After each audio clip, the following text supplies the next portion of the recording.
Oke, kita akan membaca surat Al-Bayyinah. Ya, pelajaran kita hari ini adalah Al-Quran Hadis bab 6, surat Al-Bayyinah.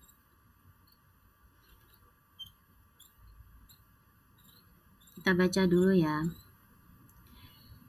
Di Indonesia ini ada 6 agama yang diakui oleh pemerintah dan dianut oleh masyarakat Indonesia. Coba sebutkan, tahu nggak di Indonesia itu ada 6 agama yang diakui oleh pemerintah? Apa saja? Ada agama Islam, ada agama Kristen, ada agama Katolik, ada agama Hindu, terus Buddha, dan yang keenam Konghucu. Ya, Konghucu. Tahu nggak Konghucu? Nggak, biasanya itu orang-orang Cina. Ya, orang-orang Cina, Konghucu. Nah, itu ada 6 agama yang diakui oleh pemerintah Indonesia. Nah, Indonesia itu adalah ideologinya adalah Pancasila. Pancasila sebagai ideologi bangsa itu sangat menjunjung tinggi toleransi dan keberagaman dalam beragama. Ya, jadi meskipun di Indonesia itu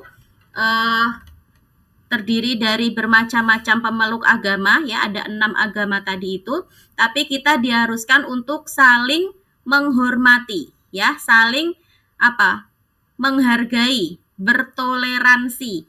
Ya, toleransi itu bukan kok berarti kita tiba-tiba masuk ke gereja terus mengikuti cara beribadah mereka, tidak seperti itu, ya. Tapi gimana contoh sikap toleransi? Misalnya, ketika orang Kristen merayakan Natal, ya sudah, kita nggak usah nggak usah bikin ribut gitu ya, nggak usah bikin onar, misalnya dengan ngebom gereja misalnya, kan dulu sering ya ada kasus-kasus seperti itu, mungkin Nazira nggak tahu.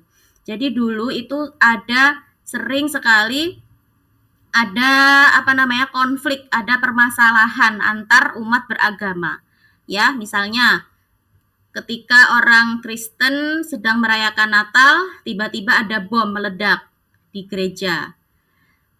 Sebaliknya, misalnya ketika umat Islam ini sedang melakukan sholat Jumat misalnya, itu ada bom yang meledak di masjid. Nah, ini salah satu contoh sikap tidak toleran, ya. Jadi seharusnya bagaimana? Seharusnya para pemeluk agama itu ya, baik agama Islam, agama Kristen, atau agama-agama yang lain di Indonesia ini harus saling menghargai, ya, dengan cara menjaga keamanan. Ya udah, biarkan aja mereka beribadah sesuai dengan agama mereka. Kita tidak perlu merusak, tidak perlu mengganggu, ya. Dengan cara kita tidak mengganggu, itu sebagai contoh kita bertoleransi, menghargai. Jadi tidak perlu kita ikut-ikutan masuk gereja, ya, ikut-ikutan menyanyikan lagu-lagu mereka, itu nggak usah seperti itu ya. Dengan cara kita tidak mengganggu aja itu sudah menunjukkan bahwa kita menghargai. Nah, Islam itu diturunkan kepada kita, itu adalah sebagai agama yang rahmatan lil alamin. Rahmatan lil alamin itu artinya apa? Sebagai rahmat bagi seluruh umat manusia. Ya. Jadi agama Islam itu diturunkan sebagai rahmat lil alamin, membawa perdamaian bagi semua umat manusia, dan juga sebagai penyempurna bagi agama-agama yang sebelum-sebelumnya.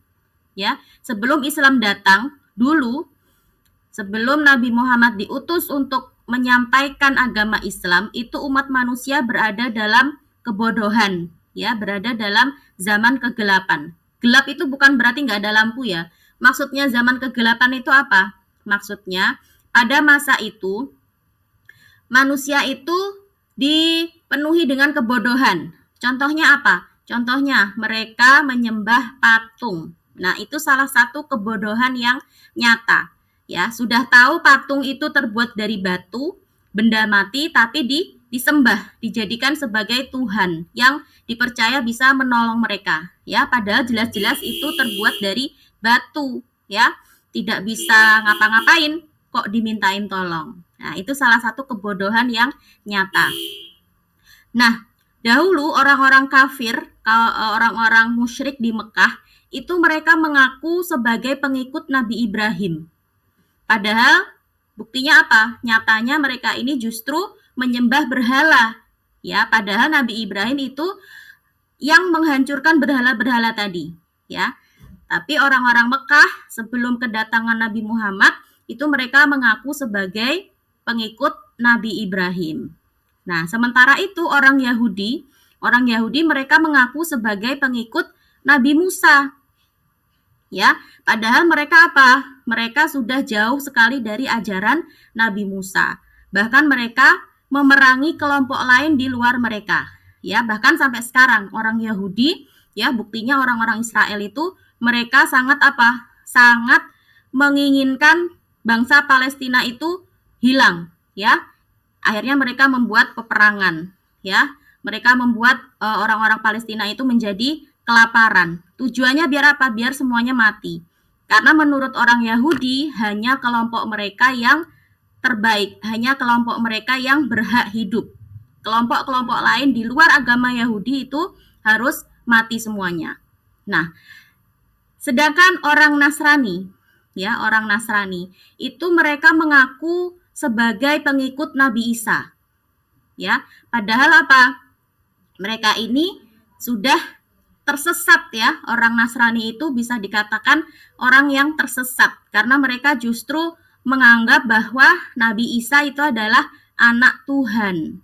Padahal Nabi Isa tidak pernah mengaku bahwa dirinya ini adalah anaknya Tuhan. Nah, sekarang kita baca surat Al-Bayyinah beserta dengan artinya. Ya, kita baca surat Al-Bayyinah sekaligus dengan artinya. A'udzu billahi minasyaitonir rajim. Lam yakunil ladzina kafaru min ahlil kitabi wal musyrikin munfakkina hatta ta'tiyahumul bayyinah. Orang-orang yang kafir dari golongan ahli kitab dan orang-orang musyrik tidak akan meninggalkan agama mereka sampai datang kepada mereka bukti yang nyata. Rasulun minallahi yatlu suhufam mutahharah, yaitu seorang rasul dari Allah, Muhammad, yang membacakan lembaran-lembaran yang suci, yaitu Al-Quran. Fiha kutubun qayyimah, di dalamnya terdapat isi kitab-kitab yang lurus atau benar. Wa ma tafarraqal ladzina utul kitaba illa mim ba'di ma ja'athumul bayyinah. Dan tidaklah terpecah belah orang-orang ahli kitab melainkan setelah datang kepada mereka bukti yang nyata. Wa ma umiru illa liya'budullaha mukhlishina lahuddina hunafa wa yuqimus salata wa yu'tuz zakata wa dzalika dinul qayyimah. Padahal mereka hanya diperintah menyembah Allah dengan ikhlas, menaatinya semata-mata karena menjalankan agama, dan juga agar melaksanakan sholat dan menunaikan zakat. Yang demikian itulah agama yang lurus. Innalladzina kafaru min ahlil kitabi wal musyrikina fi nari jahannam khalidina fiha ulaika hum syarrul bariyah. Sungguh orang-orang yang kafir dari golongan ahli kitab dan orang-orang musyrik akan masuk ke neraka jahanam. Mereka kekal di dalamnya selama-lamanya. Mereka itu adalah seburuk-buruknya makhluk. Innalladzina amanu wa amilus solihati ulaika hum khairul bariyah. Sungguh orang-orang yang beriman dan mengerjakan kebajikan, mereka itu adalah sebaik-baiknya makhluk. Nah, sekarang ayat 8. Jazaa'uhum 'inda rabbihim jannatu 'adnin tajri min tahtihal anhar. Tajri min tahtihal anharu khalidina fiha abada radiyallahu anhum wa radu anhu dzalika liman khasyiya rabbah. Balasan mereka di sisi Tuhan mereka adalah surga Aden yang mengalir di bawahnya sungai-sungai. Mereka kekal di dalamnya selama-lamanya. Allah ridho terhadap mereka dan mereka pun ridho kepadanya. Yang demikian itu adalah balasan bagi orang yang takut kepada Tuhannya. Nah, kira-kira apa isi kandungan dari surat Al-Bayyinah? Kita baca ya. Mayoritas ulama menggolongkan surat Al-Bayyinah ini adalah termasuk golongan surat Madaniyah. Ya, ingat ya, surat Madaniyah itu berarti surat yang turun ketika Nabi Muhammad hijrah ya, sudah hijrah ke Madinah. Nah, atau surat Madaniyah itu adalah surat yang turun setelah peristiwa Nabi hijrah. Dan surat Al-Bayyinah ini terdiri dari 8 ayat. Di dalam Al-Quran itu ada pada urutan yang ke-98. Kenapa dinamakan surat Al-Bayyinah? Diambil dari ayat pertama. Ya, ayat pertama. Ada kata-kata Al-Bayyinah. Artinya apa? Artinya pembuktian. Al-Bayyinah itu artinya pembuktian. Nah, isi dari surat Al-Bayyinah yang pertama.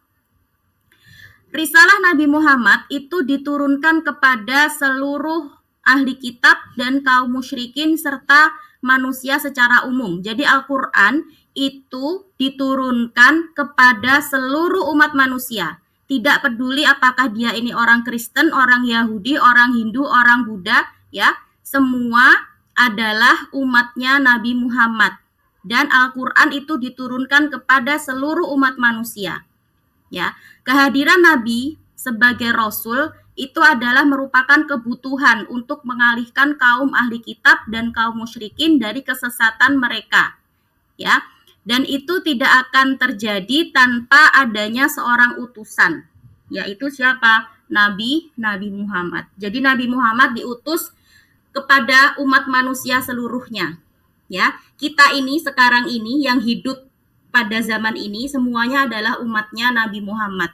Ya, mau dia orang Kristen, orang Yahudi, orang Hindu, orang Buddha, orang Konghucu, bahkan orang yang tidak beragama sekalipun, kita semua ini adalah umatnya Nabi Muhammad. Nah, yang kedua, pada waktu itu orang-orang kafir di Mekah mengikuti Nabi Ibrahim, ya, tapi mereka menyembah berhala. Padahal Nabi Ibrahim itu adalah nabi yang memerangi atau menghancurkan berhala-berhala tadi. Sementara itu orang Yahudi mereka mengaku pengikut Nabi Musa. Padahal apa? Padahal mereka sudah jauh sekali dari ajaran Nabi Musa.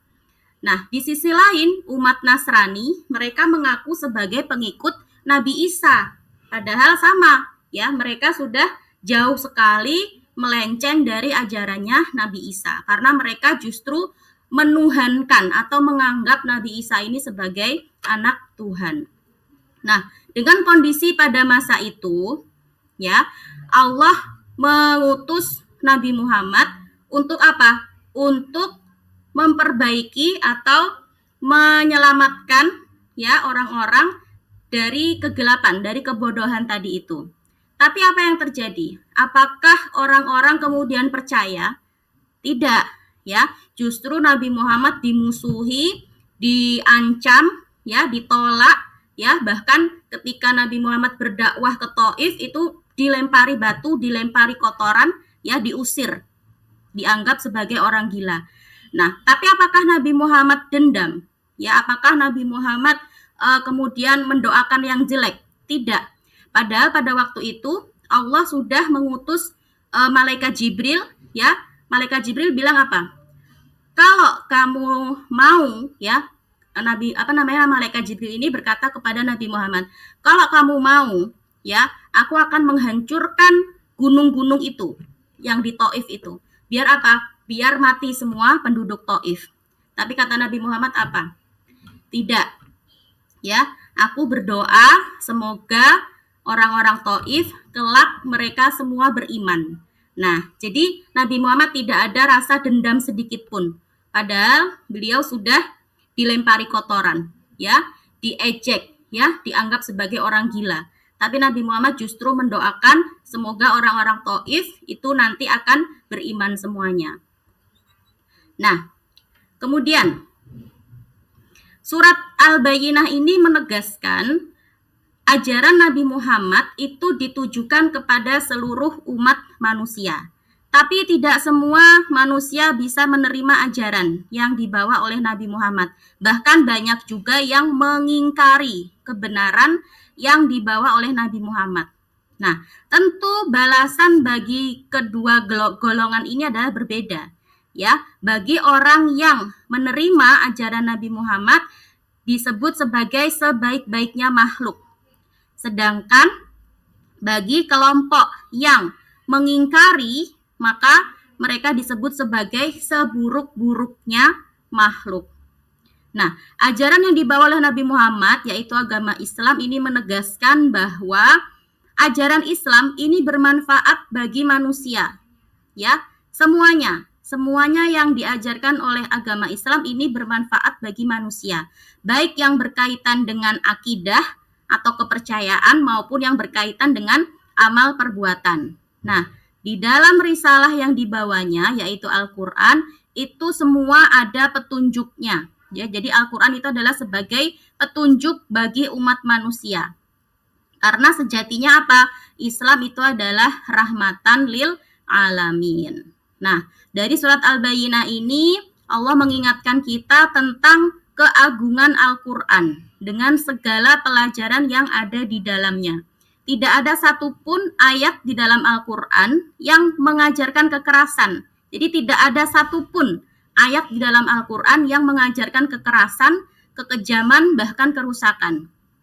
Ya, termasuk Al-Qur'an sudah mengajarkan bagaimana cara kita berinteraksi, bagaimana cara kita berhubungan dengan orang-orang yang berbeda keyakinan dengan kita. Ya, jadi bagaimana kita harus bersikap dengan orang Kristen, bagaimana kita bersikap dengan orang-orang yang berbeda agama dengan kita, itu sudah diatur oleh Al-Qur'an, ya. Karena apa? Karena sekali lagi Islam itu adalah rahmatan lil alamin. Agama Islam itu mengajarkan untuk menebarkan kasih sayang. Oke, sudah selesai pelajaran kita untuk hari ini. Insya Allah besok kita ngaji lagi ya. Jadi kita ngajinya dari hari Senin, Selasa, Rabu, Kamis. Oke, 4 hari berturut-turut. Nanti hari Jumat kita libur. Oke.